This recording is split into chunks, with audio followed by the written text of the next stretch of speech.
வணக்கம். இந்த வீடியோவில் நான் ஒரு மகிழ்ச்சியான விஷயத்த உங்களோட ஷேர் பண்ணிக்க போகிறேன். அது என்ன அப்படின்னு பார்த்தீங்கன்னா, ரொம்ப நாளாக ஒரு பூ பூக்கவே மாட்டேங்குது அப்படின்னு ரொம்ப வருத்தப்பட்டுட்டு இருந்த ஒரு பூ இன்றைக்கி பூத்துருக்கு.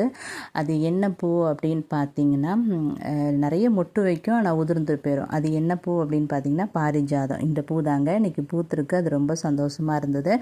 இப்போவும் நிறைய மொட்டுக்கள் இருக்குது, அதுவும் பூக்கும் அப்படின்னு நம்புகிறேன். நிறைய நாள் அது ஏன் பூக்க மாட்டேங்குது அப்படின்னு வருத்தப்பட்டுட்டு இருந்தது. இப்போ நடந்திருக்கு. இது பட்டு ரோஜா. இந்த பட்டு ரோஜாவில் கூட ஒரு வித்தியாசமான கலரில் ஒரு பூ பூத்துருக்கு. என்ன அப்படின்னு பார்த்தீங்கன்னா, டார்க் கலரும் லைட் கலரும் சேர்ந்த மாதிரி இந்த பூ பூத்துருக்குது. ஒரு தொட்டியில் நம்ம பல கலரில் உள்ள பட்டு ரோஜாக்களெல்லாம் நட்டு வச்சோம் அப்படின்னா அதுலேருந்தே இன்னொரு புதிய கலர் உருவாகி நமக்கு கிடைக்கிது. இதை என்னுடைய அனுபவத்தில் நான் கற்றுக்கிட்டேன். இந்த மாதிரி ஒரு கலரும் இன்னொரு கலரும் சேர்ந்து அதுவாகவே ஆட்டோமேட்டிக்காக